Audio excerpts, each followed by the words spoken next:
Tapi kalau kami pun misalnya kami kan ini sah nih secara legalitas ya, ada di Pangkalan Data AHU Kemenkum ya RI itu ada. Nah kami saja tidak tanpa izin dari pembina, tanpa persetujuan dari pembina itu tidak bisa mengalihkan prosedur pengalihan wewenang itu yang tidak sesuai dengan, jadi boleh kita katakan cacat hukum lah ya gitu.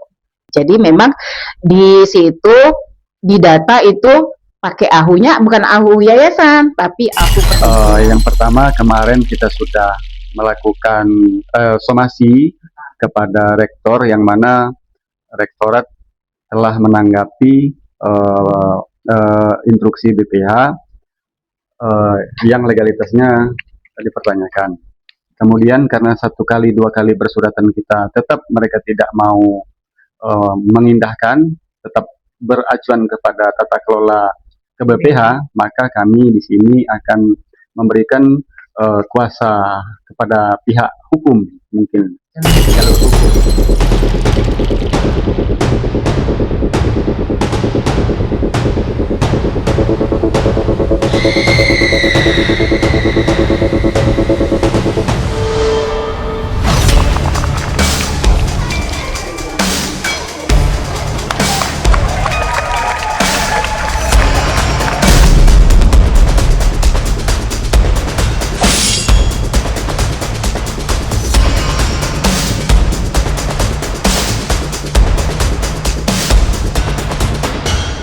Assalamualaikum warahmatullahi wabarakatuh. Berjumpa lagi dengan saya, Lakhos Esnani SHMA dari Lentera Viral lebih dari A1. Jadi pada kesempatan kali ini kita akan berbincang-bincang sore terkait dengan permasalahan yang sedang hangat, yaitu terkait dengan persoalan penguasaan aset daripada Yayasan PGRI.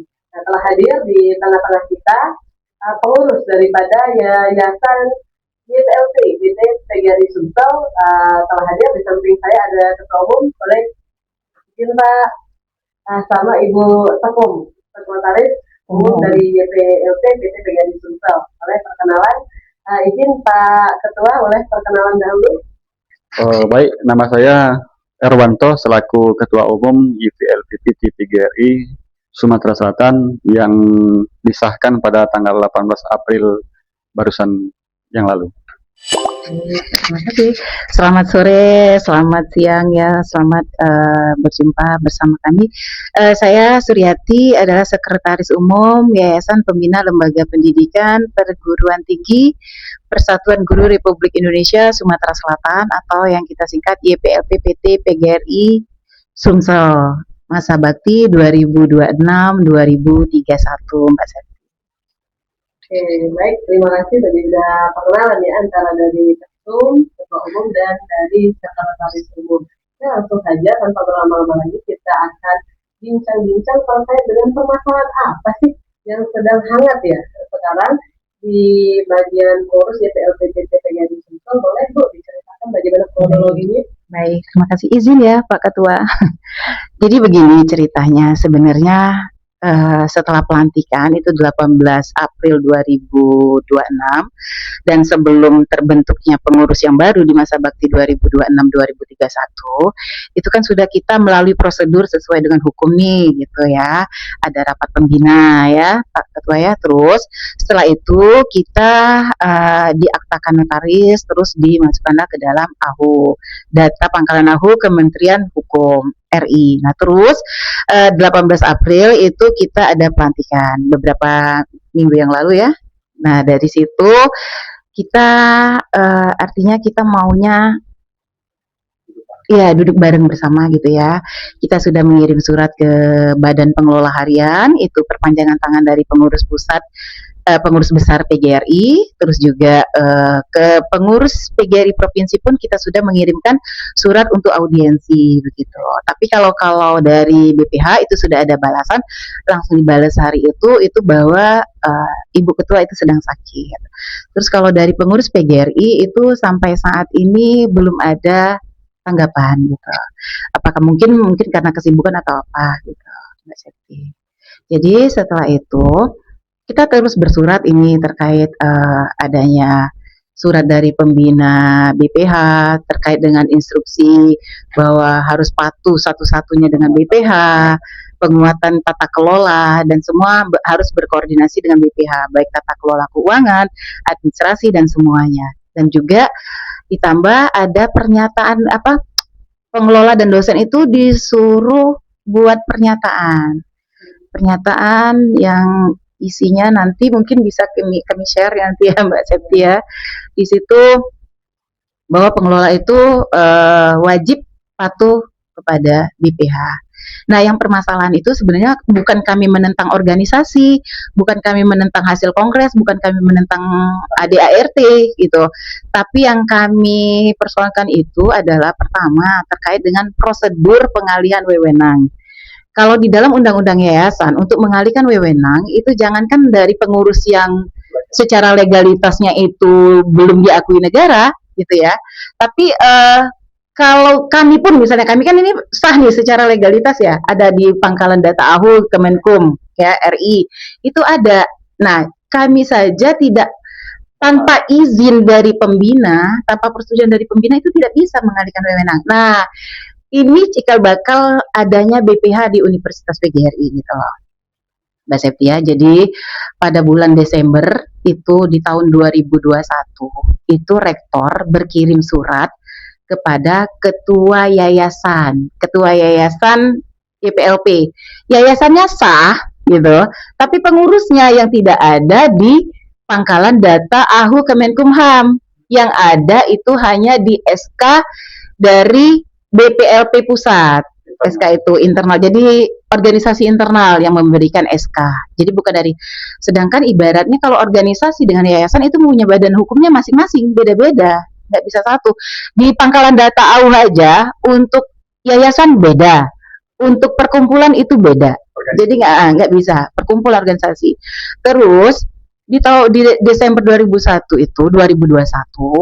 itu rektor berkirim surat katanya berdasarkan hasil rapat senat mengatakan bahwa mungkin untuk keterkaitannya alasannya bagus memang, tapi sekarang ini yang kita permasalahkan itu prosedur pengalihan wewenangnya itu Mbak Septi. Jadi dari rektor itu berkirim surat ke ketua yayasan YPLP PT PGRI Sumsel yang pengurusnya itu tidak ada di pangkalan data AHU ya. Terus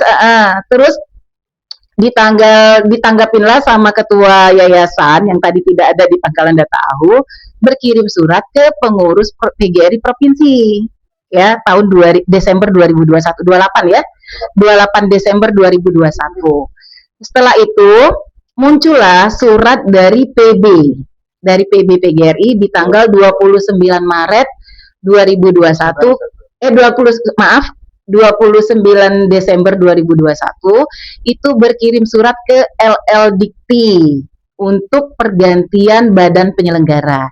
Jadi karena apa? Dasar dari PB Pusat tadi surat dari ketua yayasan yang kepengurusannya itu boleh dikatakan itu belum diakui oleh negara. Di isi surat mereka pun sudah mengatakan seperti itu Mbak Septi. Katanya mereka berdasarkan organisasi itu sah, tapi berdasarkan undang-undang yayasan itu belum diakui oleh negara. Karena apa? Karena tidak ada di pangkalan data AHU Kemenkumham. Waktu itu Kemenkumham masih ya, Kemenkumham RI gitu. Nah, setelah munculnya itu berkirim surat itu makanya bergantilah yang tadinya badan penyelenggara Universitas PGRI Palembang itu YPLP PT PGRI Sumatera Selatan atau yayasan itu berganti ke perkumpulan PGRI gitu Mbak Seti sampai sekarang.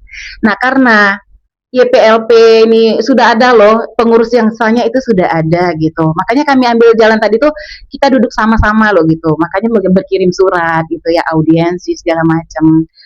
Tapi ternyata malah keluar instruksi dari pembina BPH ya Badan Pengelola Harian menginstruksikan kepada rektor untuk patuh dan segala macam tadi seperti yang saya sampaikan di awal. Muncullah menanggapi surat itu muncul juga instruksi rektor untuk semua pengelola, semua pegawai di PGRI untuk patuh termasuk dosen, penguatan. Bukan hanya itu, tadi diminta juga untuk mengisi surat pernyataan tadi gitu. Nah itu yang kami pertanyakan sebenarnya sudah saya terangkan bahwa kami tidak mengajunya kami tidak menyalahkan organisasi, tidak menentang hasil kongres, tidak menentang ADRT, tapi prosedur pengalihan wewenang itu yang tidak sesuai dengan, jadi boleh kita katakan cacat hukum lah ya, gitu. Sehingga dari surat itu yang dilayangkan ke LRDikti muncullah SK dari Kementerian Saintek itu terkait dengan Badan Tenggara itu berganti dari yayasan tadi YPLPPT PGRI Sumatera Selatan itu beralih ke perkumpulan PGRI, begitu Mbak Septi. Jadi memang di situ di data itu pakai ahunya bukan ahu yayasan tapi ahu perkumpulan, gitu. Jadi itu ceritanya. Jadi kami tidak mau sampai ibaratnya itu nggak mau terjadinya apa keributan gitu, dan itu ketua pembina udah menyampaikan selesaikan baik-baik, jangan ribut, itu yang kami pegang Mbak Septi. Tapi usaha kami sepertinya sampai ditanggapin dengan adanya apa apel gitu kan, diadakan apel gitu. Mungkin Pak Ketua ada yang mau disampaikan? Oke, baik. Jadi seperti menyimak nih dari apa yang dijelaskan betul ya terkait dengan permasalahan yang sedang terjadi. Sikapnya benar merahnya ini tuh kayaknya sekarang ini sedang ada indikasi penyalahgunaan wewenang secara ilegal tentunya ya, ini patut kita pertanyakan. Nah selanjutnya saya ingin bertanya lagi nih tentang upaya hukum apa sih yang udah ditempuh nih bersama Bapak yang udah dilakukan terkait untuk penyelesaian permasalahan ini. Nah ini saya serahkan sama Pak Ketua. Upaya hukum yang telah kita lakukan, yang pertama kemarin kita sudah melakukan somasi kepada rektor, yang mana rektorat telah menanggapi instruksi BPH yang legalitasnya dipertanyakan. Kemudian karena 1 kali 2 kali bersuratan kita tetap mereka tidak mau mengindahkan, tetap beracuan kepada tata kelola ke BPH, maka kami di sini akan memberikan kuasa kepada pihak hukum, mungkin jalur hukum untuk berikutnya. Oke, baik, artinya udah beberapa langkah ditempuh ya untuk menyelesaikan permasalahan yang terjadi ini secara baik-baik, kita tidak ingin ribut-ribut gitu ya liburannya. Atau apa ada yang ingin ditambahin kayaknya Ibu langkah yang sudah ditempuh boleh disampaikan? Selain somasi tadi ke rektor, itu kita juga sudah berkirim surat ke BPH terkait Badan Pengelola Harian tadi, terkait karena gedung yang mereka tempatin itu adalah gedungnya YPLPPT.